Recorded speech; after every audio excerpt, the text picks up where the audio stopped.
আচ্ছা আমাদের ক্লিয়ার করতেছি আবার আমি সবকিছু বলতেছি একটু আবার দরকারে ক্লিয়ার করি আমাদের এ পর্যন্ত আমাদের ফাউন্ডেশন আমি আপনাদেরকে স্টেটমেন্টের ছবিটা দিয়ে দিব প্রয়োজন হলে আপনারা সবাই ছবি তুলে নিয়ে যাবেন আমি আপাতত মূল সংখ্যাটা একটু বলছি ওই যে পয়সা বা শেষের 10 টাকা 5 টাকা ওটা রেখে এখন পর্যন্ত আমাদের ফাউন্ডেশনে আর্থিক সহযোগিতা এসেছে 109 কোটি 20 লক্ষ আমরা আমাদের জায়গা থেকে এখন পর্যন্ত আর্থিক সহযোগিতা প্রদান করেছি আমাদের যারা শহীদ পরিবার এবং আহত রয়েছেন তাদেরকে আমাদের জায়গা থেকে 47 কোটি 32 লক্ষ আমাদের ফান্ডে এখন পর্যন্ত রয়েছে প্রায় 61 কোটি টাকার মতো সংখ্যাটা ইম্পর্টেন্ট আমরা আমাদের অফিসের প্রথম চেক হস্তান্তর করা হয় যখন অফিস ছিল না এটা হচ্ছে অক্টোবর মাসের 1 তারিখে আমাদের অফিসের কার্যক্রম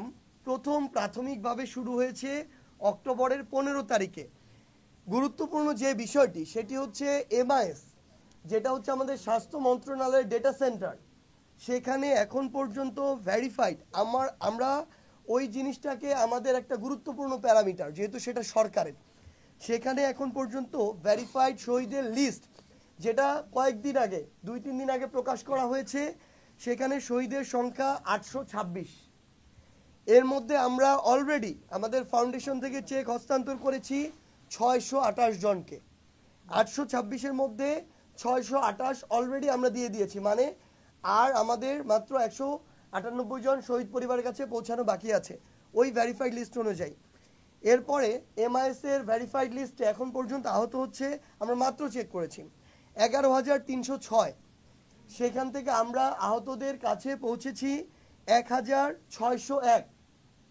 এখানে সংখ্যাটাতে একটা দূরত্ব রয়েছে এর কারণটা এখন আমরা আসি আমাদের গুরুত্বপূর্ণ কিছু বিষয় হচ্ছে এই যে এমআইএস এর যে ভেরিফাইড যে লিস্টটা এই তথ্যগুলো তারা সিভিল সার্জন অফিস অথবা জেলা প্রশাসকের যে অফিস তার মাধ্যমে সংগ্রহ করেছিল আমরা আমাদের ফাউন্ডেশনে আবার নতুন করে আমরা আমাদের জায়গা থেকে একটি অ্যাপ্লিকেশন চেয়েছিলাম কারণ এখন পর্যন্ত এই যে এমআইএস এর লিস্ট আমরা তাদেরকে অনেকবার অনুরোধ করেছি আপনারা এটার গ্যাজেট প্রকাশ করুন কারণ যখন গ্যাজেট প্রকাশ করা হবে তখন এটা আমরা ভেরিফাইড ধরে নিব এখন তারা এটা তাদের জায়গা থেকে এই লিস্টটা সংশোধিত লিস্ট প্রকাশ করছে আপনারা যদি লক্ষ্য করেন এই 11,306টাও কিছুদিন আগে মাসখানেক আগে 24,000 ছিল তারা এটা ক্রস চেক করছে কিভাবে তারা বারবার ভেরিফিকেশনের জন্য পাঠাচ্ছে জেলা প্রশাসকের কাছে সিভিল সার্জনের কাছে কিছু ওইখানে ডুপ্লিকেট রয়েছে কিছু জিনিস অ্যাড হয়েছিল যেটা তারা ভেরিফিকেশন করে পাচ্ছে যে তারা আহত কিন্তু আন্দোলনের আহত না সো এখনো আমরা সেটাকে স্ট্যান্ডার্ড ধরতে পারছি না যদি ধরতে পারি আমরা এখান থেকে বিকাশের মাধ্যমে বা চেকের মাধ্যমে একদিনে 1,000 আহতকে দিয়ে দিতে পারি আমরা 11 দিনে 11,000 আহতকে ফান্ড দিয়ে দিতে পারি কিন্তু আমরা অলরেডি ফেস করেছি আমাদের এখান থেকে যে আমরা 1,601 জন আহতকে চেক বা বিকাশের মাধ্যমে ফান্ড দিয়েছি তারা এখানে আমাদের যে রিকোয়ার্ডস ডকুমেন্টস আমাদের ফাউন্ডেশনের ফর্ম সেটা নিয়ে আমাদের ডকুমেন্ট ফিল আপ করেছে এবং তাদের লিস্ট এমআইএসও আছে এই দুইটা প্যারামিটার যখন তারা ফিল আপ করেছে তখন তাদেরকে আমরা দিয়ে দিয়েছি কিন্তু এমআইএসে আছে আমাদের এখানে নেই তাদেরটা এখন আমরা ছাড়িনি রিজন একটাই এমআইএসকে আমরা সরাসরি জিজ্ঞাসা করেছি আপনারা যদি বলেন যে আমাদের এটা ফুললি ভেরিফাইড আমরা আমাদের উপর এখন ওই ট্রাস্টটা করছি আমরা গ্যাজেট প্রকাশ করে দিচ্ছি তাহলে ওটাকে স্ট্যান্ডার্ড ধরে আমরা দিয়ে দিতে পারি কিন্তু এখনো তারা এই কনফার্মেশনটা আমাদেরকে দিচ্ছে না সো আমাদের কাছে যারা আসছে তাদেরগুলো আমরা নিজেরা ভেরিফিকেশন করছি তারা প্রয়োজনীয় ডকুমেন্টস দিচ্ছে তখন আমরা ওইটার উপর আস্থা রাখতে পারি দ্যাটস ওয়াই এই 1,601 জন আমাদের এখানে এসেছিল তাদের ডকুমেন্টস এমআইএসও আছে এটা আমরা দিয়ে দিয়েছি কিন্তু এর মধ্যেও এমন 1-2-3টি অনাকাঙ্ক্ষিত ঘটনা হয়েছে এই 1,601 এর মধ্যেও আপনারা ইতিমধ্যে জেনেছেন তারা আমাদের প্রয়োজনীয় ডকুমেন্টস যেগুলো আমরা চেয়েছি সেগুলো এনে দিয়েছে এখানে এমআইএসও তাদের আছে কিন্তু পরবর্তীতে হসপিটাল এবং হসপিটালে যারা আছে তারা ধরেন চক্ষু ইনস্টিটিউটে 1 মাস ধরে ভর্তি সেখানে তাদের যারা সাথের আছে 1 মাসে একটা মাসের কথাবার্তা চলাফেরা গল্প গুজব এটা প্রকাশ পেয়ে যায় যে সে আসলে কিভাবে আহত হয়েছিল এটা যখন অ্যাকচুয়াল আহত কয়েকজন বুঝে ফেলে আমাদের এসে জানায় আমরা ফিরে গিয়ে যখন আবার ফার্দার চেক করি তখন এরকম 1-2টি ঘটনা আমরা পেয়েছি যেটা একটা আপনাদের মিডিয়ার মাধ্যমে এসেছে যাকে আমি নিজে গিয়ে ফান্ড দিয়েছিলাম ইয়াতে নিটোরে তো এই ঘটনা পর্যন্ত এসেছে এরকম পরে গিয়ে দেখি যে না উনি সকল কাগজ যেগুলো আমরা চেয়েছি সেগুলোও রেডি করে এনে এখানে দিয়েছে এমআইএসও এনলিস্টেড করেছে, কিন্তু এই আন্দোলনে আহত না, আন্দোলনের সময় আহত। উনি 5ই অগাস্টে আহত, বাইক অ্যাক্সিডেন্ট করেছে অন্যভাবে। এখন বাইক অ্যাক্সিডেন্ট, হাড় ভেঙে গিয়েছে পায়ের, একইভাবে তো গুলি দিয়েও গুলিবিদ্ধ হয়ে হাড় ভেঙে গিয়েছে। সো এরপর থেকে আমরা এই বিষয়ে আরও সচেতন। আমাদের এই ভেরিফিকেশন প্রসেস এখন আমরা কাগজ এখানে এনে দেওয়ার পরও আমরা স্থানীয়ভাবে আমাদের যারা প্রতিনিধি আছে, জেলা প্রতিনিধি, স্বাস্থ্য বিষয়ক উপকমিটি, তাদের মাধ্যমে প্রয়োজন হলে খোঁজ নেই, জেলা প্রশাসনের মাধ্যমে খোঁজ নেই, সিভিল সার্জনের মাধ্যমে খোঁজ নেই, শেষে স্থানীয় সমন্বয়কদের মাধ্যমে খোঁজ নেই। কিন্তু আমাদের জাস্ট একটাই কনসার্ন, এই বিষয়টাকে যেন কেউ কোনোদিন প্রশ্নবিদ্ধ না করতে পারে যে আমাদের যে লিস্ট, যেদিন আমরা আমাদের লিস্টে সিল দিয়ে দিব যে এই লিস্ট আমাদের কমপ্লিট, ওই দিনের পর একটা নাম আমরা এখানে ইনক্লুডও করব না, আবার একটা নামকে প্রশ্নবিদ্ধ হওয়ারও যেন সুযোগ না থাকে, আমরা সেভাবেই তৈরি করব। তো এই জায়গাতে আমাদের আহতর যে মানে যারা ফান্ড নিচ্ছে তাদের ক্ষেত্রে তুলনামূলক আমরা যতটুকু প্রত্যাশা করছি অতটুকু আসলে গতি আমরা পাচ্ছি না। এখন এই ক্ষেত্রে আরো গুরুত্বপূর্ণ কিছু ব্যারিয়ার আছে যেগুলো নিয়ে আসলে কথা আসছে, বা আমাদের যারা আহত ভাই বোনরা রয়েছেন তাদের জায়গা থেকে কথা আসে, আপনাদের জায়গা থেকে প্রশ্ন আসে। আমাদের মনে হয় ওই বিষয়গুলো উল্লেখ করা প্রয়োজন, কারণ আমাদের মাঝে একটা কমিউনিকেশন গ্যাপের কারণে আমাদের বলতে অ্যাকচুয়ালি যারা এগুলো তুলে ধরছেন তাদের মাঝে, কিংবা যারা আমাদের আহত যোদ্ধারা রয়েছেন তাদের মাঝে, বা ফাউন্ডেশন আমরা যারা কাজ করছি তাদের মাঝে। এই ফাউন্ডেশনে আমার আসার অ্যারাউন্ড 2 মাসের মতো হয়েছে, 2.5 মাস 2 মাস 10 দিনের মতো। অক্টোবরের 21 তারিখে এসেছি সম্ভবত, 2 মাস 10 দিন হয়েছে। এই 2 মাস 10 দিনে এই ফাউন্ডেশনে প্রায় 35 জনের মতো এখন কাজ করে। তারা 10টা থেকে 6টা অফিস হওয়ার কথা, তারা 10টা থেকে 10টা অফিস করে। আমাদের যখন শহীদ পরিবারের পাশে বাংলাদেশে এই প্রোগ্রামটা প্রতি সপ্তাহে শনিবারে থাকে, যেটা সামনে এখন হবে আহত পরিবারের পাশে বাংলাদেশ, আমরা বিভাগে বিভাগে গিয়ে করার এই পরিকল্পনা করছি যেন আমরা তাদের দ্বারে যেতে পারি। ওই প্রোগ্রামের আগের দিন বা তার আগের দিন তারা সকাল 10টা থেকে রাত 12টা পর্যন্ত কাজ করে। আমরা আমাদের জায়গা থেকে আমি দেখেছি তারা ইভেন তারা এ পর্যন্ত, আমি লাস্ট 2 মাস 10 দিনে তাদেরকে শুক্র শনিবার ছুটি কাটাতে দেখি নাই, কারণ শনিবার আমাদের বিভাগীয় প্রোগ্রাম হয় যে কোনো বিভাগে গিয়ে, সো তার আগের দিন শুক্রবার অবশ্যই কাজ করতে হয়। এই জায়গা থেকে যেই জিনিসটার কারণে এই আহতদের এই বিষয়টা স্লোলি হচ্ছে, কিছুটা তথ্যটা দিই। তাই আমরা ক্লিয়ারলি বলেছি ফাউন্ডেশন এখন পর্যন্ত সে সকল আহত ভাইদেরকে ফান্ড দিচ্ছে যারা ফাউন্ডেশনের ডকুমেন্টস, যেগুলো আমরা চেয়েছি 4-5টা ডকুমেন্টস, কি চেয়েছি সেটাও বলে দিচ্ছি শেষে। ওইগুলো যারা দিচ্ছে আমরা আমাদের এখান থেকে ভেরিফিকেশন করে নিচ্ছি ফাউন্ডেশন, আর এমআইএস এর ডেটাটা দেখছি।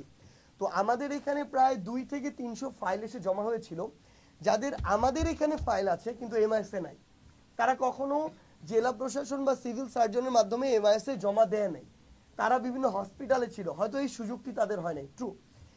তো এমআইএস কে যখন আমরা আমাদের জায়গা থেকে এগুলো পাঠিয়েছি, গতানুগতিক যে আমলাতান্ত্রিক অফিস যে জটিলতা ছিল তারা এগুলো দেখিয়েছে, এগুলোই করেছে। 15 দিনও এমন হয়েছে একটা ফাইল আপডেট হয়নি। এরপরে আমরা স্বাস্থ্য মন্ত্রণালয়ের মাধ্যমে এমআইএস কে নিয়ে একাধিকবার বসেছি। এমআইএস এর একটা অফিসে আমরা একটা সেল গঠন করা হয়েছে, তখন আমাদেরকে বলা হলো আমরা সেলে পাঠাবো, সেল এমআইএস এ পাঠাবে, যেহেতু সেলে সরকারি কর্মকর্তারা বা কর্মচারীরা চাকুরি করে, তাদের মাধ্যমে তারা মিডিয়াম, সেখান থেকেও যে কাঙ্ক্ষিত স্পিড আমরা পাচ্ছিলাম না। পরে আবার মিটিং হয়, ওই মিটিংয়ে সরাসরি লাস্ট 1 সপ্তাহ আগে এমআইএস এর একজনকে এই অফিসে তারা তাদের এখান থেকে পাঠায়, তারা সরাসরি এখান থেকে ডেটা ইনপুট দেওয়া শুরু করে। এখন আমরা আমাদের জায়গা থেকে মনে হয় যে এরকম যাদের এমআইএস এর আমাদের এখানে ফাইল জমা দিয়েছে, এমআইএস এ মানে উঠে নাই, এখনো ইনপুট হয় নাই, এই সংখ্যাটা এখন সম্ভবত 50ও নেই, অর্থাৎ এই সংখ্যাটা প্রায় 300-র বেশি ছিল। এই কয়েকদিনের মধ্যে এগুলো ইনপুট দেওয়া হয়েছে। এমআইএস চাইলেই আমাদের একটা ইনপুট দিয়ে দিবে না, তারা ইনপুট দেওয়ার আগে তারা জেলা প্রশাসনের সাথে যোগাযোগ করে, সিভিল সার্জন অফিসে যোগাযোগ করে, কারণ এখানে যিনি ইনপুট দিচ্ছেন উনি জাস্ট একজন কর্মচারী, উনি ইনপুট দেয়, তো উনার এই অথরিটি নাই আমি একটা দিলাম উনি সরকারিভাবে ওটাকে ভেরিফাইড করে ইনপুট দিয়ে দিবে, উনি তখন এই 2 জায়গায় যোগাযোগ করে। তারপরও লাস্ট 7 দিনের মধ্যে ওনারা প্রায় 250-র মতো ইনপুট দিয়েছে এই দ্রুত যোগাযোগ করে, এখনো 50টার মতো বাকি আছে, এটাও ট্রু।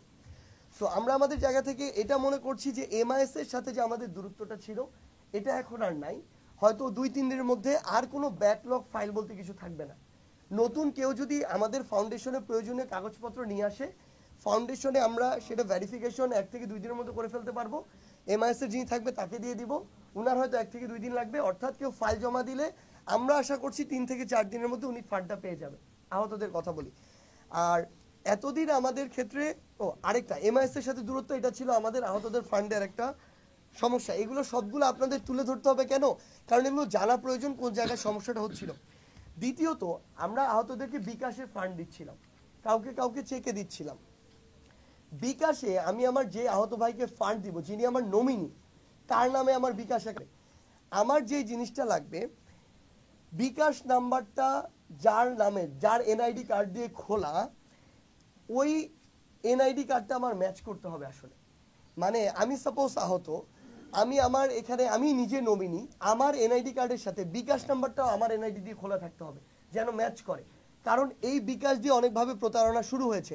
আমাদের এখানে ফাইল এসেছে, যায়নি কিন্তু আমরা ধরে ফেলেছি অলরেডি, চেষ্টা করছে।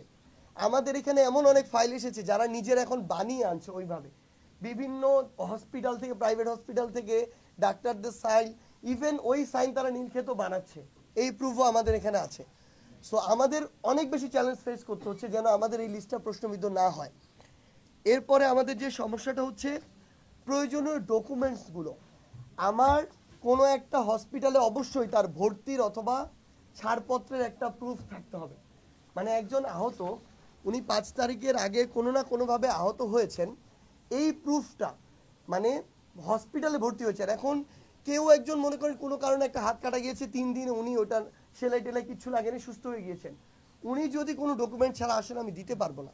আমরা চাই, আপনারাও যদি এখন চান, আমরা যে 1601 জনকে দিয়েছি তার individual each and every documents আমরা আপনাদের সামনে দিয়ে দিব। প্রত্যেকজনের ফাইল আছে আমাদের কাছে। এই স্বচ্ছতা যেদিন আমরা সবাইকে দিব, এই দিনও যেন থাকে, এই জন্য আমরা ডকুমেন্টসটা নিশ্চিত করি। সো প্রয়োজনীয় ডকুমেন্টসগুলো আমাদের দরকার হয়। আরেকটা হচ্ছে আমাদের সত্যায়ন, যে হসপিটালে চিকিৎসা নিয়েছে ওই হসপিটালের ডক্টর দ্বারা ওই ভর্তির ফর্ম বা ছাড়পত্রটা আমরা সত্যায়ন করে নিই। এটা কেন, কারণটা হচ্ছে ওই যে বললাম একটু আগে, বিভিন্ন প্রাইভেট হসপিটালে ভর্তি দেখায়, সত্যায়ন ছাড়া নিয়ে আসে। যখন এটার সত্যায়ন থাকবে, ওই ডক্টর এটার জন্য রেসপন্সিবল থাকবে যদি এখানেও কোনো চিটারি বাটপারি কেউ করার চেষ্টা করে। আরেকটা হচ্ছে ফ্যামিলিতে একটা প্রবলেম হয়, এটা শহীদ পরিবারের ক্ষেত্রে বেশি হয়। ধরেন আমার একজন ভাই শহীদ হয়েছেন, ওনার ওয়াইফ আছেন, শ্বশুর শাশুড়ি আছেন, এখন ওনারা আলাদা থাকেন আগে থেকে বা আগামীতে থাকতে চান, ওনারা এক হয়ে এখানে আসতে পারেন না, এটা হচ্ছে একটা ঝামেলা হয়।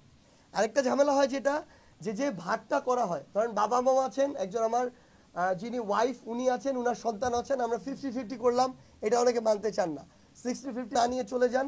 কারণটা হচ্ছে ওনারা নিজেরা কনভিন্স হতে পারেন না এই অ্যামাউন্টের বিষয়ে। কিন্তু আমাদের তো লজিক্যাল হওয়া লাগে, ওয়াইফ আছেন, একজন সন্তান আছেন, 2 জন পরিবারের সদস্য, বাবা মাও তো আছেন, তাদেরও তো সামনের সন্তান থাকলে তো দেখতো, এইটুকু তো তারা তো মানুষ করেছেন। সো তাদেরকে 50-50 না দিই, 40-60 দিতে হবে। এদিকেও 2 জন আছেন, এদিকেও 2 জন আছেন। অনেক ক্ষেত্রে বাবা মা মানতে চান না, অনেক ক্ষেত্রে ওয়াইফ মানতে চান না। সো এটা আমাদের তাদেরকে ম্যানেজ করতে কিছুটা সময় চলে যায়। আরেকটা যে ঝামেলাটা হয়, আমাদের জায়গা থেকে কিছু আহত এমন আসেন, তাদেরকে আপনার ডকুমেন্টস দেখেও বুঝবেন না উনি ওই টাইমে আহত হয়েছেন, তাদেরকে ফিজিক্যালি দেখেও বুঝবেন না আহত হয়েছেন, উনি কাগজ নিয়ে এসেছেন। ওনার যে বিষয়টা হয়েছে, মনে করেন এখানে একটা কাটা গিয়েছে, 2-3টা সেলাই লেগেছে, এই সেলাই তো প্রত্যেক দিনই এরকম 1000 মানুষের 2-3টা সেলাই লাগে বিভিন্ন ঘটনায়, কিসের ভিত্তিতে আমি এটা কনফার্ম করব? সো এই মানুষগুলো তখন তাদের জায়গা থেকে আমরা দেখি যে বিভিন্ন জায়গায় এই কথাগুলো বলেন যে তারা তাদের এই ফান্ডটা পাচ্ছেন না। এই প্রতিবন্ধকতাগুলো আমরা আমাদের জায়গা থেকে ফেস করি। এই কারণে আমাদের আহতদের এই বিষয়টা তুলনামূলক আমরা যতটা আমরা প্রত্যাশা করি, আপনাদের না, আহত ভাইদের কথা বাদই দিলাম, আমরা যতটা ফাস্ট প্রত্যাশা করি অতটুকু হচ্ছে না। কিন্তু এতদিন আপনারা সংখ্যাটা শুধু দেখেন, আমাদের শহীদ পরিবারের ক্ষেত্রে 826-এর মধ্যে অলরেডি আমরা 628 জনের কাছে পৌঁছে গিয়েছি। সো এতদিন আমাদের এটা ছিল ফার্স্ট প্রায়োরিটি, কারণ আমার অনেক পরিবারে যে ভাই শহীদ হয়েছেন তার পরিবারে উনি একমাত্র উপার্জনক্ষম, আর কেউ ছিল না। এখন আমরা দুইটা নিয়ে একসাথে কাজ করেছি, কিন্তু এটা আমাদের একটু প্রায়োরিটিতে ছিল। এখন আমাদের প্রায়োরিটি থাকবে আমাদের আহত যোদ্ধারা।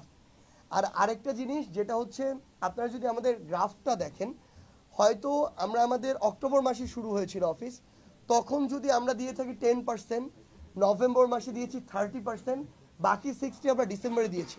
এটা ইনক্রিজ হচ্ছে।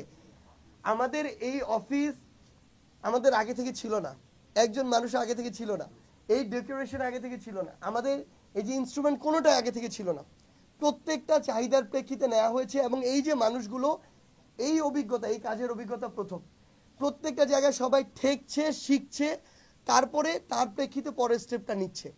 এখন আমরা ওভারঅল এই ডিসেম্বর 31-এর পর আমরা মনে করি এটা একটা টিম হয়ে গিয়েছে। এই টিম এখন প্রত্যেক দিন 500 আহতকে ফান্ড দেওয়ার সক্ষমতা রাখে। এই টিম এখন প্রত্যেক সপ্তাহে অন্তত 100 শহীদ পরিবারের কাছে যাওয়ার সক্ষমতা রাখে। শুধু আমাদের কাছে এই ভেরিফাইড লিস্টটা লাগবে। তো আমরা আমাদের জায়গা থেকে অফিসিয়ালি এই জিনিসটুকু মনে করি যে আমাদের কাছে যদি এমআইএস এর ওই তথ্যটা থাকে, আমাদের চাহিদা অনুযায়ী আহতদের ডকুমেন্টসটা এখানে দিয়ে যাওয়া হয়, আমাদেরকে তাদেরকে ফান্ড দিতে বা পৌঁছে দিতে সর্বোচ্চ 3 থেকে 4 দিন প্রয়োজন হবে।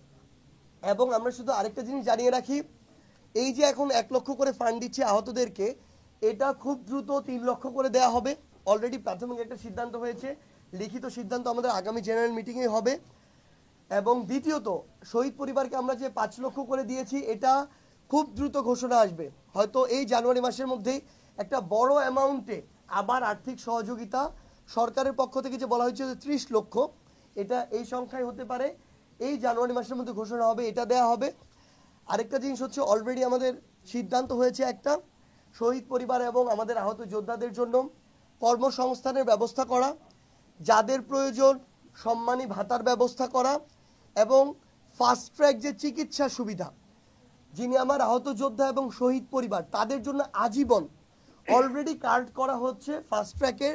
এবং আজকে যমুনাতে আপনারা হয়তো অলরেডি জেনেছেন, মাননীয় প্রধান উপদেষ্টা নিজে এটার উদ্বোধন করবেন, যেখানে আমাদের স্বাস্থ্য মন্ত্রণালয়ের মাননীয় উপদেষ্টা থাকবেন।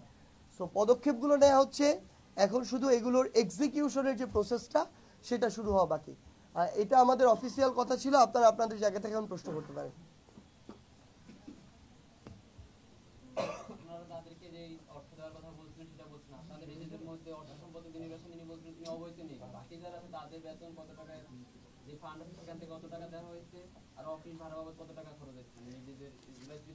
ও আচ্ছা, তাহলে আমরা এই যে হচ্ছে ক্লিয়ার যে ডকুমেন্টস, এটা তো আমাদের কাছে আছে, এই ক্লিয়ার ডকুমেন্টসটা আমরা তাহলে আপনাদেরকে দিয়ে দিই। ওই ডকুমেন্টসটা আপনার ছবি তুলে আপনার ক্লিয়ার সব কিছু মিডিয়ার সামনে তুলে ধরতে পারবেন, এটা নিয়ে কোনো সমস্যা নেই। আমি আমার জায়গা থেকে অবৈতনিক, আমাদের যিনি সিইও হিসেবে দায়িত্ব পালন করছেন, উনি ওনার জায়গা থেকে শুধুমাত্র 1 মাসের একটা সম্মানী হয়তো তার কাছে গিয়েছিল, উনি এখন মনে করছেন যে উনার এই জায়গাটা উনিও নিজের জায়গায় একদম অবৈতনিকভাবে এখানে কাজ করতে চান। উনি এটা অলরেডি একটা মতামত দিয়েছেন, কিন্তু আমরা প্রত্যাশা করি যে তারও একটা পরিবার রয়েছে। সো একটা ন্যূনতম, যে উনি অবশ্যই একজন গ্র্যাজুয়েট, তিনি তার পরিবারকে সাপোর্ট দিতেন, সো একটা জব করে কিছু না কিছু করে, সো উনিও ওনার জায়গা থেকে যেন একটা অন্তত একটা সম্মানী গ্রহণ করেন। বাকি যারা রয়েছেন আমাদের একদম স্যালারি শিট রয়েছে, তো সেই জায়গা থেকে আপনার স্যালারি শিটটা আমরা আপনাদেরকে দিয়ে দিব, সেটা অনুযায়ী আপনারা দেখতে পাবেন, সমস্যা নেই। একটা প্রশ্ন হলো যে আপনারা এই যে উদ্যোগটা নিয়েছেন যে জানানোর, এটা অত্যন্ত ভালো একটা উদ্যোগ, কারণ এর ফলে এই যে একটা গ্যাপ ছিল এটা অনেকখানি দূর হবে। একটা আপনার কাছে প্রশ্ন, যে অলরেডি এমআইএস তারা তো একটা ভেরিফিকেশন করে ওখানে তালিকা করছে, আবার আপনারাও একটা করছেন, এবং ওইটার একটা কন্ডিশন হলো আপনাকে ঢাকায় এসে এই ডকুমেন্টসগুলো দিতে হবে, এবং সেটা নিয়ে একবার একটা ঝামেলা হয়। তো ওইটাকে কেন আপনারা সমন্বয় করতে পারছেন না? যে আপনারা তো নিজেরাও আরেকটা মানে আরেকবার আপনার ভেরিফাই করতেছে বলে এক্সট্রা ইফোর্ট লাগছে, তো ওইটা আপনারা যদি সমন্বয় করেন যে এমআইএসটাই ফাইনাল, বা আপনারা একটা করলেন যে এটা ফাইনাল, যাদের লোককে এখানে না আসতে হয়, কারণ অনেকেই তিনি এখানে এসে আবার তারা বিভিন্ন রকম হ্যারাসমেন্ট হচ্ছে আর কি। তো ওই জায়গাটা কি কমায় নিয়ে আসা যায়? তাইলে আমার মনে হয় আপনি যেটা বলছিলেন যে অনেক দ্রুত গতিতে টাকাও যাবে এবং সহায়তাও যাবে, এটা একটা প্রশ্ন। আরেকটা হলো এই যে 1 লক্ষ টাকা বা 5 লক্ষ টাকা, এইটা আপনারা কিভাবে ডিসাইড করছেন যে এই অ্যামাউন্টটা, মানে এটা কেন 2 লাখ নয়, বা কেন, এবং অনেকে আমরা দেখছি 50,000 টাকাও দেওয়া হচ্ছে, তো ওইটার ব্যাপারে যদি একটু বলতেন। আচ্ছা ভাই, প্রথমে হচ্ছে এটা ছিল যে সর্বোচ্চ 1 লক্ষ টাকা আহতদেরকে দেয়া হবে, ওই অনুযায়ী প্রথমে 50,000ও দেওয়া হয়েছিল, যাদেরকে মনে হয়েছিল তুলনামূলক একটু কম আহত হয়েছে, এবং অনেককে 1 লক্ষ দেওয়া হয়েছিল। কিন্তু এখন আমরা এটা আর করছি না, কিন্তু অল্প কয়েকজনকে করা হয়েছিল, তাদেরকে পরবর্তীতে আবার ওইটা 1 লক্ষ করে ফেলা হয়েছে, 50,000 যাদেরকে দেওয়া হয়েছিল। এখন আমাদের সবাইকে 1 লক্ষ দেওয়া হচ্ছে, এবং সামনে যখন আমাদের এই 3 লক্ষটা যে নেক্সট মিটিংয়ে আমাদের কনফার্ম করা হবে, তখন সবাইকে 3 লক্ষ দেওয়া হবে। এটা হচ্ছে আমাদের লোয়েস্ট। এরপরে আমরা খুব দ্রুত সময়ের মধ্যে আমরা আশা করছি জানুয়ারির মধ্যে আমরা ক্যাটাগরি করে ফেলতে পারবো, এই ডিসিশন অলরেডি হয়ে গিয়েছে। ভাই, আমাদের আহতদের মধ্যে এমন অনেকে রয়েছে যাদের মাথা ফেটেছিল, মাথায় 7টা সেলাই লেগেছিল, তারা মনে করেন 15 দিন বা 1 মাসের মধ্যে ভালো হয়ে গেছে, সুস্থ হয়ে গেছে। কিন্তু আমার পাশে এমন অনেক ভাই বসে থাকে যে সারা জীবনের জন্য হাত এবং পা হারিয়েছে। আমরা গতকালকে আমাদের উপদেষ্টা নাহিদ ইসলাম, হাসনাত আব্দুল্লাহ এবং আমরা সিএমএইচে গিয়েছিলাম, আপনারা হয়তো দেখেছেন। সেখানে আমরা গিয়ে দেখেছি যে এমন অনেকেই এখনো আছে যারা ওখানে প্যারালাইজ কিংবা মাথার খুলি তার খুলে রাখা হয়েছে, তার পাকস্থলী এখনো মানে যেভাবে আমাদের খাদ্য যেটি পরিপাক করে এটি এখনো করতে পারছে না, আলাদাভাবে করা হচ্ছে অপারেশনের মাধ্যমে, তার এখনো সুস্থ হতে আরো 2 বছর লাগবে এবং সারা জীবন তাকে এটা ক্যারি করতে হবে। সো দুইজনের সুযোগ সুবিধা আসলে সমান হওয়া যৌক্তিক না। সো এই জায়গা থেকে আমরা একটা ক্যাটাগরি করছি। আহতদের ক্ষেত্রে হয়তো প্রায় 3 থেকে 4টা ক্যাটাগরি হতে পারে। কাউকে আমরা হয়তো এই 3 লক্ষ টাকার ফান্ডটা দিলেই তাদের জন্য যথেষ্ট হবে, কাউকে হয়তো আমার এটা 1 বছর ক্যারি করতে হবে, কাউকে হয়তো একটা সম্মানী সারা জীবন ক্যারি করতে হবে, কারো হয়তো একটা একদম কর্মসংস্থান সারা জীবনের জন্য লাগবে। সো ওই জায়গা থেকে আমরা এই ক্যাটাগরিটা করছি, তখন এটা দূর হবে এক। দ্বিতীয়ত আপনি যেটা বললেন সকল, আমরা আসলে এটা আসলে আমাদের মিসকমিউনিকেশন ভাই, মানে এই যে আপনাদের এগুলো অবশ্যই আপনাদের চ্যানেলের মাধ্যমে যাবে, তাও অনেকের কাছে যাবে না, খুব স্বাভাবিকভাবে সবার কাছে স্মার্টফোন নেই, সবার চোখে এই জিনিসগুলো পড়ে না। আমাদের এখানে এসে দেওয়ার কিন্তু প্রয়োজন নেই। আমাদের ইমেইল, আমাদের অ্যাকাউন্ট রয়েছে, আমাদের হোয়াটসঅ্যাপ নাম্বার রয়েছে, আমাদের 16000 রয়েছে। 16000-তে সবাই পায় না, এটা ট্রু, কারণ এখানে আমাদের এখন 6 জন রয়েছে সম্ভবত কল সেন্টারে যারা কল রিসিভ করে। আমাদের 2 জন শহীদদের নিয়ে অলওয়েজ ডিল করে, বাকি 4 জন আহত। এখন আমার আহত তো অলরেডি প্রায় 11,000। সো 2টা নাম্বারে তাদের অলওয়েজ বা 4টা নাম্বারে পাওয়া টাফ হয়ে যায়। আমাদের অফিসের পরিধি আপনারা নিজে একটু ঘুরে দেখবেন, যারা এখানে president, general secretary, treasurer, C হিসেবে কাজ করে তাদের কোনো রুম নাই। আমরা এসে যদি প্রয়োজনে বলা আছে এটা রুম, ওর রুম বা এটা কনফারেন্স রুম, কিন্তু এখানে আপনারা আসার আগে এই যে এখানে কাজ করছিল, সো সব জায়গায় কাজ হচ্ছে, আমাদের প্লেসটা আরো বাড়ানো হচ্ছে। ওই জায়গা থেকে বাড়ানো হলে হয়তো কল সেন্টার আমাদের সংখ্যা বাড়ানো হবে। তো যদি কেউ চায় হোয়াটসঅ্যাপ নাম্বার দিতে পারে, সমস্যা নেই। কিন্তু আমরা আমাদের জায়গা থেকে আরেকটা পরিকল্পনা করছি, প্রত্যেক বিভাগে, এটা আমাদের পরিকল্পনা রয়েছে, সামনে জেনারেল মিটিং উপস্থাপন করব, প্রত্যেক বিভাগে আমরা এরকম একটা করে অফিস নিতে চাই, যেন কাউকে আর সবাইকে ঢাকা ছুটে আসতে হয় না। এটা আমরা করতে চাই কাজ সহজ করার জন্য। আরেকটা যেটা আমাদের হোয়াটসঅ্যাপ নাম্বার রয়েছে, আপনি এমআইএস এর যে কথাটা বললেন, আমরা এমআইএস এর সাথে অলরেডি কথা বলেছি। তারা বলেছে তাদের 1 থেকে 2 সপ্তাহ সময় লাগবে এটাকে গেজেট করার জন্য, মানে এই 11,306 জন তারা আবার আরেকবার ভেরিফিকেশনের জন্য পাঠিয়েছে। এই শর্তে যে তারা গ্যাজেট করবে, তাদেরকে একদম পুঙ্খানুপুঙ্খ তথ্য দিতে হবে। তারা যদি গ্যাজেট করে আমাদেরকে 11,306 জন দেয়, তখন তো আমাদের এটার উপর নির্ভর করতে হচ্ছে না, কারণ সেটার দায়িত্ব সরকার নিজে নিয়ে নিচ্ছে, তখন আমরা ইজিলি ডিসপার্স করতে পারবো। সো আমরা তাদেরকে অলরেডি প্রস্তাব দিয়েছি যে আমরা আমাদের জায়গা থেকে কিভাবে সহযোগিতা করতে পারি। আমাদের অলরেডি একটা মিটিং হয়েছে 2 দিন আগে, এই সপ্তাহে একটা আছে। সো আমরা আশা করি এই যে গ্যাপটা এমআইএস এর সাথে আমাদের, যদি তারা আমাদের কাছে 1 সপ্তাহ সময় চেয়েছে এটা গ্যাজেটেড করার জন্য, সো এটা করলে আমাদের মনে হয় এই দূরত্বটা আর থাকবে না।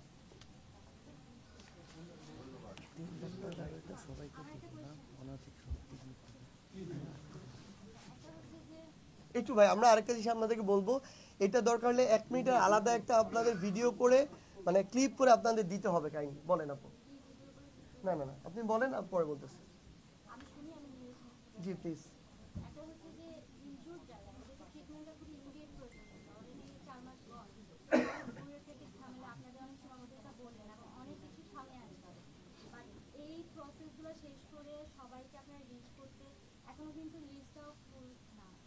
কত টাইম লাগতে পারে এটা একটা, সেখানে হচ্ছে পুনর্বাসন প্রক্রিয়া, তাহলে আপনারা কবে শুরু করবেন? আর থার্ড হচ্ছে যে কমিউনিকেশন একটা গ্যাপের কথা আপনি বারবার বলছেন যে আমরা জানি না, আমরা সবাইকে রিচ করতে পারি। এই অফিসে আসার পর এক্সপিরিয়েন্স হচ্ছে এখানে অনেকে মিসবিহেভ করে, এটাকে আপনারা কীভাবে অ্যাড্রেস করেন? শুধু যে মিডিয়ার সাথে তা না, ইন্ডিভিজুয়ালদের সাথেও। আমি যেভাবে আসছি আমি যেভাবে সেম ফেস করেছিলাম, আমাকে অনেক এক্সপ্লেনেশন দেওয়া হয়েছে, আপনাদের লোকবল কম, চাপের মধ্যে থাকে, কিন্তু এটা একটা সেন্সিটিভ জায়গা এবং সেন্সিটিভ ইস্যু নিয়ে কাজ করছে, আমরা সবাই চাপের মধ্যে কাজ করি। আরেকটা হচ্ছে কল সেন্টারটা আপনি যদিও বলছেন যে হোয়াটসঅ্যাপ হ্যান্ডেল, কিন্তু এখানে অনেক পার্সোনাল ইনক্লুড এবং নিহত যারা আসলে ওভাবে ডিজিটালি জানা, তারপর হচ্ছে আপনাদের কল সেন্টারে আমি এরকম প্রায় 15 জনের সাথে কথা বলছি, ওরা প্রচুর ট্রাই করেছে, একবারের জন্য রেস্ট করতে পারে। তো এই বিষয়গুলো আর কি আপনারা করে রাখবেন? দেখেন, প্রথমে কল সেন্টারের কথা বলি, এটা আমরা একদম নির্দ্বিধায় স্বীকার করব যে আমাদের কল সেন্টারে 6 জন রয়েছে, 2 জন শহীদ পরিবারের জন্য, 4 জন আহতদের জন্য, তারা কল রিসিভ করে। কোথাও 11,000-এর জন্য 4 জন, এটা খুবই অসম্ভব যে কেউ কল দিয়ে 5-10 বার কল দিয়ে এখানে রিচ করে, এটা আসলেই অসম্ভব। আমাদের জন্য এটার জন্য স্পেস দরকার। এই স্পেস পাওয়ার জন্য আমরা 15 দিন, প্রায় 1 মাস ধরে ট্রাই করছি আমরা পাশের স্পেসটা নিব। এটা নেয়ার জন্য যে আমাদের সামগ্রিকভাবে একটা স্পেস নেয়ার জন্য যত রকমের চেষ্টা আমরা করছি, এটা নিতে আমাদের সমস্যা হচ্ছে। মানে যেই বিষয়টা হচ্ছে, আমরা এটাকে এক্সটেন্ড করতে চাই। এক্সটেন্ড করার প্রসেসটা আমরা আমাদের জায়গাতে সর্বোচ্চ চেষ্টা করছি। হয়তো এটা এক্সটেন্ড করতে আমাদের অল্প কয়েকদিন লাগবে, কিন্তু এই জিনিসগুলো আমরা ফেস করছি প্রতিনিয়ত। আপনি যেমন বললেন যে অনেক আহত আসছে, আপনি যেমন ফেস করছেন আমিও ফেস করছি, কিন্তু সত্যি কথা এটাই যে গতকালকে আমি একজন শহীদ পরিবারকে এখানে পেয়েছি। উনি বললেন উনি 3 দিন এসেছেন, উনাকে এখনো চেকটা দেওয়া হচ্ছে না। এরপরে উনি আমার সামনে খুবই ইমোশনাল হয়ে গেছেন, আমারও খারাপ লেগেছে। আমি এই অফিসের 3 জন যারা এই শহীদ পরিবারকে অর্থ দেওয়ার সাথে সম্পৃক্ত, 3 জনকে ইচ্ছা মতো ঝেড়েছি।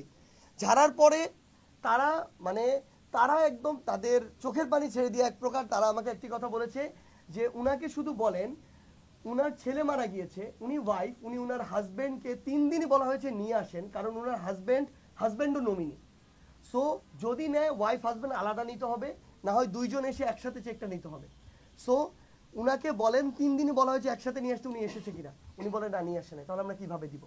সো ফ্যাক্ট হচ্ছে তারা তাদের জায়গা থেকে যেটুকু মিনিমাম রিকোয়ার্ড ডকুমেন্টস সেগুলো সাপ্লাই না করেই তারা তাদের জায়গা থেকে এটুকু চাচ্ছে। আপনি তো আজকে থেকে 10 বছর পরে এসে আমাকে এটার জন্য দায়ী করবেন যে আমি কেন প্রপার ডকুমেন্ট দিতে পারছি না, এটা আমি কি নিজে খেয়ে ফেলেছি কিনা।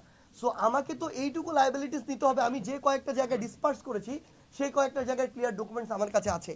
আমি আমার জায়গা থেকে এখন পর্যন্ত যে 2229 জনকে দিয়েছি তার প্রত্যেকটা ডকুমেন্টস আমি দিতে পারবো। সো এইটুকু ট্রান্সপারেন্সি আমার থাকতে হবে। সো এই জায়গায় যে জিনিসটা হয় অনেক ক্ষেত্রে, আপনি যেটা বললেন যে অনেকে আহত আছে তারা তাহলে কখন পাবে, না, হসপিটালে যারা ভর্তি আছে এটা তাদেরকে ভেরিফাই করার জন্য যথেষ্ট। এখন যারা হসপিটালে আমরা প্রত্যেক সপ্তাহে চেক করি নতুন কে ভর্তি হচ্ছে, হসপিটালে ভর্তি হওয়া এই সংখ্যাটা আপনার 10% দেখাতে পারবেন না যারা এখনো ফান্ড পায় নাই। এই 10% কারা? যারা নতুন এসে আবার ভর্তি হয়েছে। প্রত্যেক সপ্তাহে হসপিটাল থেকে লিস্ট আসে, যারা নতুন আসে আমরা আমাদের জায়গা থেকে তাদেরকে আবার ফান্ড পাঠানোর ব্যবস্থা করি।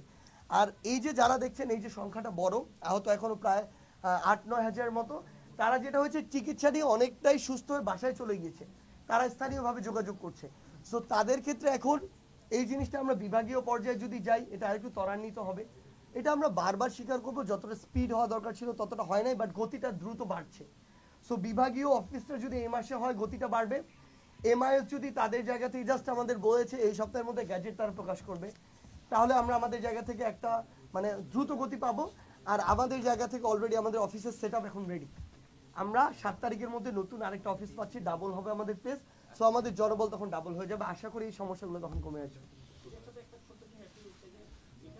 বসার জায়গাটা যদি আপনি দেখেন এবং বাথরুমটা এটার অবস্থা খুবই খারাপ আছে। আপনার নতুন অফিসে এটা যদি এনশিওর করেন যে আহত ব্যক্তিরা প্রপার বসার জায়গা এবং বাথরুম ফ্যাসিলিটিটা ভাই আপনাকে আহত বিষয়টা জানতে চাই। আপনারা এটা তো করবোই, এটা তো মাস্ট প্রায়োরিটি।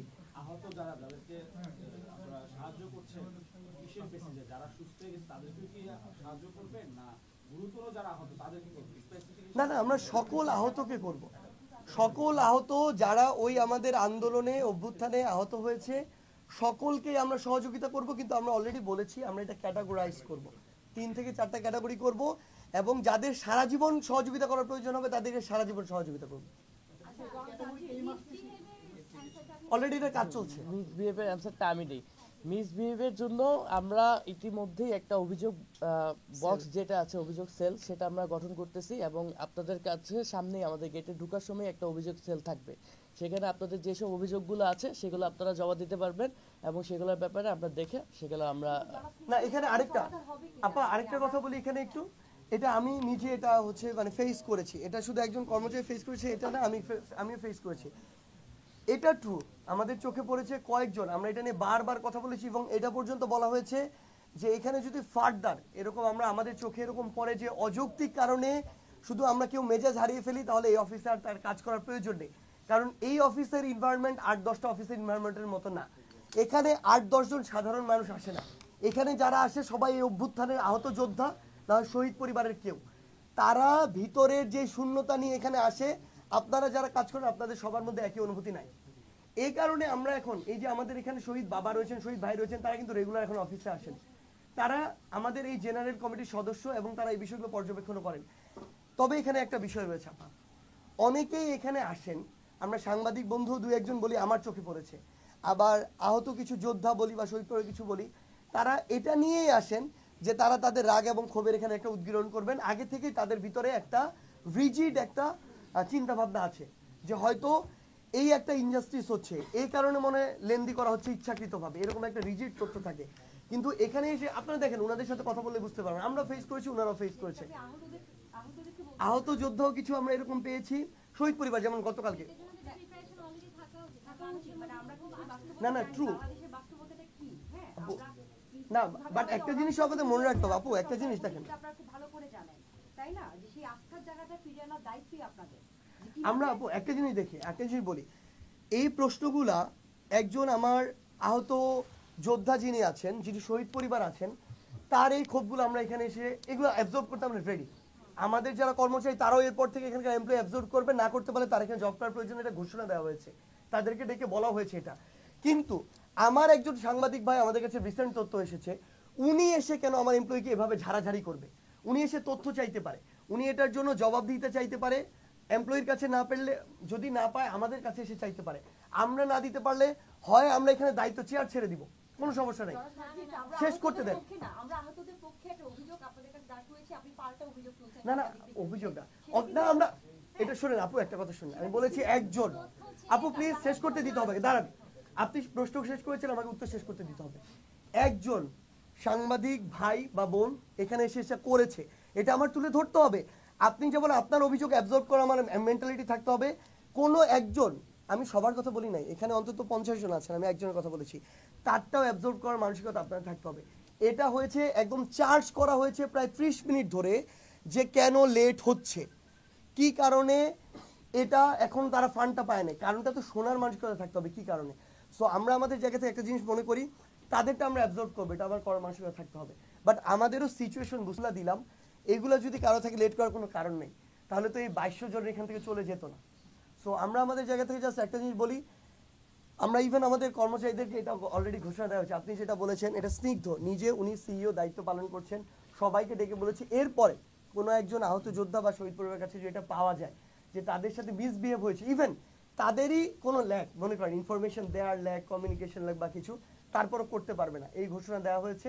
এবং কেউ যদি করে, আপনারা আপনাদের জায়গা থেকে আমাদের অভিযোগ জানাবেন, আমরা তার বিরুদ্ধে সর্বোচ্চ ব্যবস্থা নিতে পারি, এখান থেকে অফিস থেকে স্যাক করা, আমরা সেটা করে দিব। এবং আপনাদেরকে আরেকটা তথ্য দিই, আমরা ইতিমধ্যে এমন বেশ কয়েকজনকে পেয়েছি যারা আন্দোলনের প্রকৃত আহত না, তারা এসে আমাদের অফিসে ফর্ম জমা দিয়েছে এবং তারাই বিশৃঙ্খলা ক্রিয়েট করেছে, যাতে আমরা তাদেরকে যত দ্রুত সম্ভব তাদেরকে টাকাটা দিয়ে দিই, এবং তারা এই প্রেশারটা ইচ্ছা করেই ক্রিয়েট করে যাতে তারা অবৈধভাবে আমাদের লিস্টে ঢুকতে পারে। আচ্ছা, যাচাই বাছাই করে দেওয়ার প্রক্রিয়া থাকতে হবে, এটা আপনাদের। কিন্তু আমরা যেটা বলতে চাচ্ছি, একদম স্পষ্টভাবে আহতদের এত অভিযোগ আমরা পেয়েছি, এটা কোনোভাবেই অ্যাভয়েড করার মতো না। হ্যাঁ, আপনারা আহতরা স্পষ্ট করে বলে, শহীদ পরিবারগুলো খুব স্পষ্ট করে বলে, তাদের রক্তের উপর দাঁড়িয়ে কিন্তু আছে এই প্রতিষ্ঠান, তাই না? তো সেখানে আপনাদের তো কমিটমেন্ট সেই জায়গায় থাকতে হবে, যে কি ধরনের পরিস্থিতি, কি ধরনের প্রেশার এখানে আসতে পারে, সেটাকে আমরা কিভাবে হ্যান্ডেল করবো। মানে পাল্টা অভিযোগ দিয়ে তো এটা তো আপনাদের কাছে আমরা। আপু দেখেন, আমি একটা জিনিস বলি, আমি শেষ করি, বলেন প্লিজ। Okay, sure. আপনারা এতক্ষণ পর্যন্ত বললেন যে 628টি শহীদ পরিবারকে দিয়েছেন এবং 1601 আহত, ঠিক আছে? সেই জায়গা থেকে তো বোঝাই যাচ্ছে গত কয়েক মাসে কতটুকু ডিসবার্স হয়েছে আর কতটুকু বাকি আছে। কয়েক মাসে না, 2 মাস। হ্যাঁ ঠিক আছে, কতটুকু বাকি আছে। তো সেই জায়গা থেকে আপনাদের এখন বিষয়টা কি, আপনারা গতির কথা স্বীকার করেছেন, কিন্তু যে অদক্ষতা অবস্থাপনা আমরা দেখতে পাচ্ছি, সেটাকে পুরোপুরি কাটিয়ে ওঠার লক্ষ্যে এবং এই আহত পরিবার, শহীদ পরিবারগুলিদের কোনো ধরনের কোনো হয়রানির শিকার আপনাদের থেকে না হয়, সেটা কাটিয়ে উঠতে আপনারা আসলে কি ব্যবস্থা নিয়েছেন? আপনারা বলছেন যে আপনারা এখনো ম্যাচিউর না, প্রফেশনাল লোকজন এখানে নাই, হ্যাঁ, কিন্তু কোটি টাকার ফান্ড এখান থেকে ডিসবার্স হচ্ছে। প্রশ্নটা হচ্ছে এই জায়গা, আপনি বোঝার চেষ্টা করবেন যে কোটি কোটি টাকার ফান্ড ডিসবার্স হচ্ছে, কিন্তু আপনারা বলছেন যে আপনাদের এখনো গতি বাড়ে নাই, যারা যারা কাজ করছে তারা স্কিল না। আপনার কথাগুলো এরকম না, আমরা এরকম করে বলি নাই, ম্যাচিউর না এই শব্দ আমি একবার বলি নাই। কারেকশন করছি অদক্ষ, মানে এখন স্কিল না বলে। এই যে অদক্ষতা, এটাও আমি এগ্রি করতেছি না। কবে ঠিক হবে না, কবে লাগায় দাও, সেটা কাটিয়ে উঠতে আপনারা আসলে না না, আমরা আমাদের জায়গা থেকে মনে করি ব্যবস্থাপনা, মানে একটা জিনিস কি দেখেন, এখানে যারা কাজ করেছে তাদের আগের কাজের অভিজ্ঞতা আছে, কিন্তু এই সিচুয়েশন, মানে এভাবে যারা আমাদের এই আহত তাদের যে কেস, যারা আমার শহীদ পরিবার তাদের কেস, এই কেস তো ডিলিং করে না। সো ওই ডিলিংসের বিষয়টা বোঝার কথা বলেছি, এখানকার সবাই তাদের জায়গায় কাজ করেছে। আরেকটা জিনিস হচ্ছে, মানে আমরা আমাদের জায়গা থেকে এটা মনে করি, এখানে যারা কাজ করে তাদের চেয়ে বেশি ইমোশন অন্য কেউ ধারণ করে না। এখানকার সিইও হিসাবে একজন শহীদ পরিবারের ভাই দায়িত্ব পালন করে, এখানকার জেনারেল কমিটিতে যারা রয়েছে তাদের 50%-এর অধিক হচ্ছে শহীদ পরিবারের সদস্য। না শেষ করতে দেন না, মানে আপনার জায়গা থেকে যে শব্দগুলো ব্যবহার করা হচ্ছে একদমই আমি একমত না, কারণটা হচ্ছে এটা মনে হচ্ছে যে আপনার ভিতরে আলাদা করে এই শব্দগুলো বলার জন্য মনে হয় আপনি এখানে এসেছেন। আরেকটা জিনিস হচ্ছে এখানে যিনি জিএস হিসেবে দায়িত্ব পালন করছেন তিনি এই অভ্যুত্থানের সামনের সারিতে থেকে হত্যা হতে দেখেছেন, খুন হতে দেখেছেন, এমন প্রতিনিয়ত সবচেয়ে বেশি শহীদ পরিবারকে ফেস করেছেন। এই যে 628টি শহীদ পরিবার এখানকার প্রত্যেকটি মানুষ প্রত্যেক সপ্তাহে ফেস করে এসেছেন, তাদের চোখের সামনে ওই শহীদ পরিবারের কান্না আছে। তারা সবচেয়ে বেশি হসপিটালে গিয়ে আহত যোদ্ধাদেরকে ফেস করেছেন, তারা প্রতিনিয়ত এই আহত যোদ্ধাদের কাছে যান। আমাদের জায়গা থেকে এই সমস্যাগুলো ফেস করার প্রতিনিয়ত আমাদের যে ইমপ্রুভমেন্টের স্টেপটা নেওয়া, এটা আমরা আমাদের জায়গা থেকে নিচ্ছি। মানে আমরা যারা আমাদের কাছে অভিযোগ করেছেন তারা এটাও বলেছেন এখানে যারা আছেন তারা সবাই শহীদ পরিবারের সদস্য, সে জায়গায় শ্রদ্ধারই কি কথাটা বলছি যে অবশ্যই তারা এখানে শহীদ পরিবারের সদস্য, কিন্তু শহীদ পরিবারের সদস্য নিয়ে যে অদক্ষতা থাকবে না, হ্যাঁ অব্যবস্থাপনা থাকবে। আপনি আপনার জায়গা থেকে একটু সাজেশন দিবেন যে আমরা কিভাবে এটা কাটিয়ে উঠতে পারি প্লিজ? আচ্ছা, এটার ব্যাপারে আমিও আরেকটু কথা বলি। এটা আপনারা জানেন যে যেই গণ অভ্যুত্থানটা, না না আপু দেখেন, আমলে না নিলে তো এই যে 2200 জনকে এখান থেকে ফান্ড দেওয়া যেত না 2 মাসে। আপু শুনেন, যেই গণ অভ্যুত্থানটা বাংলাদেশে হয়েছে, এই গণ অভ্যুত্থান পৃথিবীর আর কোথাও আগে এত পরিমাণ ক্ষয়ক্ষতি দিয়ে হয়েছে কিনা আমার জানা নেই, এবং বাংলাদেশেও এটা নিঃসন্দেহে এটাই প্রথম। তো এটার বিষয়ে যে পূর্ব এক্সপিরিয়েন্স থাকবে এমন মানুষ খুঁজে পাওয়া খুবই টাফ। আমরা চেষ্টা করেছি এমন মানুষ খুঁজে পাওয়ার জন্য যারা আগে এইসব বিষয়ে সমাজসেবা অধিদপ্তর থেকে বা বিভিন্ন অধিদপ্তর থেকে আনার চেষ্টা করেছি, কিন্তু আসলে এই অভ্যুত্থানটা এতটাই ইউনিক একটা অভ্যুত্থান যেটি বাংলাদেশে হয়েছে এবং পুরো বিশ্বে এটি একটি নজরবিহীন অভ্যুত্থান, যার ব্যাপারে কারোরই কোনো এক্সপিরিয়েন্স নেই। তার জন্য আমাদেরকে স্টেজ থেকে কাজ শুরু করতে হয়েছে। এবং আপনি যে অভিযোগের কথা বলেছেন, অবশ্যই আমরা এখানে যারা এমপ্লয়িরা কাজ করে তাদের সবাইকে স্ট্রিক্টলি বলে দিয়েছি যে শহীদ এবং আহত পরিবার কারোর সাথে কোনো রকম যদি খারাপ বিহেভিয়ারের আমরা প্রমাণ পাই বা কোনো অভিযোগ পাই, আমরা তার বিরুদ্ধে অফিসিয়াল যেই কার্যক্রম গ্রহণ করা দরকার সেটাও আমরা নিব, এবং অলরেডি আমরা সেগুলো নেওয়া শুরু করেছি। ভাই আপনাদের মাধ্যমে 1 মিনিট, ভাই আপনাদের মাধ্যমে 1 মিনিট একটা ক্লিপ যেতে হবে, এটাকে একটু বলে ফেলি প্লিজ। কাইন্ড ইনপুট দিয়ে দিতে পারবো, কারণ এমআইএস এর একজন আমাদের এখানে কাজ করে। শহীদ পরিবারের জন্য আমার ডেথ সার্টিফিকেট লাগবে। যদি ডেথ সার্টিফিকেট না থাকে, স্থানীয় প্রশাসনের যে কোনো অফিস বা অফিসের কর্মকর্তার মাধ্যমে একটা প্রত্যয়নপত্র লাগবে, যেখানে লেখা থাকবে তিনি ওই এলাকার স্থায়ী বাসিন্দা, তিনি এই অভ্যুত্থানের শহীদ, তাকে স্থানীয়ভাবে দাফন করা হয়েছে। হয় ডেথ সার্টিফিকেট অথবা প্রত্যয়নপত্র, দুইটার একটা জিনিস লাগবে। দ্বিতীয়ত আমার শহীদ ভাই বা বোনের এনআইডি কার্ড অথবা বার্থ রেজিস্ট্রেশন কার্ডের ফটোকপিটা লাগবে। তৃতীয়ত যিনি নমিনি হবেন তার এনআইডি কার্ড কিংবা বার্থ রেজিস্ট্রেশন কার্ডের ফটোকপি লাগবে। এক্ষেত্রে যদি সন্তান হয়, শুধু বাবা মা থাকে, তাহলে বাবারটা হলেই হবে নমিনি হিসেবে বা বাবা মায়েরটা। আর যদি এমন হয় সন্তান বাবা মা আছে, ওয়াইফও আছে, তখন বাবা মা ওয়াইফ তিনজনেরই এনআইডি কার্ড অথবা জন্ম নিবন্ধন কার্ড লাগবে। এই তিনটা জিনিস, নমিনির এনআইডি কার্ড বা জন্ম নিবন্ধন কার্ড, বা ডেথ সার্টিফিকেট অথবা প্রত্যয়নপত্র, আর যিনি শহীদ হয়েছেন তার এনআইডি কার্ড অথবা জন্ম নিবন্ধন কার্ড। শহীদের ফাউন্ডেশন থেকে ভেরিফিকেশন হওয়ার জন্য মাত্র 3টা জিনিস। আহতদের কথা বলি, ফাউন্ডেশন থেকে একটা ফর্ম দেওয়া হচ্ছে, এই ফর্মটা পূরণ করে যেই হসপিটালে চিকিৎসা নিয়েছেন ওই হসপিটালের ডক্টর কর্তৃক সত্যায়িত, মানে তার সাইন থাকবে এবং একটা সিল থাকবে, এক। দ্বিতীয়ত যেই হসপিটালে চিকিৎসা নিয়েছেন হয় ভর্তির ফর্ম অথবা ছাড়পত্র, দুইটার যে কোনো একটাতে ওই হসপিটালের ডক্টর কর্তৃক সিল এবং সিগনেচার, মানে সত্যায়িত, এই দুইটা জিনিস লাগবে সত্যায়িত। আর নমিনি অর্থাৎ যিনি আহত ভাই হয়েছেন উনি যদি বাচ্চা হয়ে থাকে ছোট, তাহলে এটা যেটা হতে পারে যে কারো এখন জন্ম নিবন্ধন কার্ড আছে, সো নমিনির জন্ম নিবন্ধন কার্ড অথবা এনআইডি কার্ড লাগবে আমাদের, ওইটার ফটোকপিটা লাগবে। এই 3টা কাগজ ওই এনআইডি কার্ডের বা জন্ম নিবন্ধন কার্ড দিয়ে আমার বিকাশ অ্যাকাউন্টটা খোলা থাকতে হবে। এইটুকু কাগজ যদি আমাদের জায়গা থেকে থাকে তাহলে আমরা আহতদেরকে আমরা ফান্ড দিয়ে দিতে পারি, এখান থেকে ভেরিফাইড করে দেই, শহীদদেরকে ভেরিফাইড করে দেই। দয়া করে এই কাগজগুলো আপনারা হয় আমাদের এখানে দিয়ে দিলে আর কোথাও যেতে হবে না, সিভিল সার্জন অফিসেও না, জেলা প্রশাসনের কাছেও না, এমআইএসে না, কোথাও না, আমাদেরকে দিবেন, আমরা ভেরিফাইড করে ফেলবো, এমআইএসে ইনপুট দিয়ে দিব। আর যদি নির্দিষ্ট উপজেলা প্রশাসন, জেলা প্রশাসন, সিভিল সার্জন দিতে চান, এখন এটা হয়ে গিয়েছে, তারাও সরাসরি এমআইএসে পাঠায় এবং এটা 1 সপ্তাহের মধ্যে এখন ভেরিফাইড হওয়ার প্রসেস হয়ে গিয়েছে। কাইন্ডলি এইটুকু ফলো করে আমাদেরকে সহযোগিতা করতে হবে। আচ্ছা, আমরা একটু এরকম অসংখ্য অভিযোগ পেয়েছি যে দফায় দফায় একটা পরিবারকে কাগজ দিতে হয়েছে, কাগজ হারিয়ে গেছে। আশা করি এটা সমাধান হবে। হ্যাঁ, একটি পরিবারকে দফায় দফা করে আপু দিতে হয়েছে, একই কাগজ কিরকম আপনাকে একটু জাস্ট বলি। আশা করি সমাধান হবে। আপু আমি আপনাকে একটা জিনিস এবার বলি, আমি যতদূর জানি আপনাদের দুইজনই যে কোনো একজন অফিসে এসে আমাদের এমপ্লয়ির সাথে খারাপ বিহেভ করেছিলেন। আপনারা প্রশ্নের উত্তর জানতে চাইতে পারেন। আমরা বলেছি কাগজ হারিয়েছে, আহতদের অভিযোগ। না, না। আমরা অনেকেই পেয়েছি, আমরা আহতদের আপু আমাদের কাছে অভিযোগ আসছে এটার জন্য। বলছি কাগজ হারিয়েছে। আপু শোনেন, আমাকে উত্তরটা দিতে দেন। না না আপনি না না শোনেন, এটার উত্তর তো আমি দিব, কিন্তু আপনাদের জায়গা থেকে যে একজনের যে কাজটি করেছে যেটা করা উচিত হয় না, এটা স্বীকার করার মানসিকতা থাকতে হবে। আমরা যেমন আপু একটা জিনিস বলি, আমরা যেমন আমাদের না না আমরা যেমন আমাদের আহত যোদ্ধা এবং শহীদ পরিবারের জন্য জান দিয়ে দিব, আমরা আমাদের এমপ্লয়ীদেরও প্রোটেক্ট করব। যে কেউ এসে তাদেরকে ঝেড়ে যেতে পারবে না, এটা এইটুকু আমরা তাদেরকে করব। অফিসিয়াল শেষ, অফিসিয়াল শেষ, অফিসিয়াল শেষ। আপনাদের যারা সাংবাদিকরা আছেন তারা দয়া করে আমাকে কার্ড দিয়ে যাবেন। আমাদের হোয়াটসঅ্যাপ গ্রুপ আছে, যে আপডেটগুলো আছে এগুলো যেন আপনাদেরকে আমি সরাসরি। Thank you very much, thank you very much, thank you very much.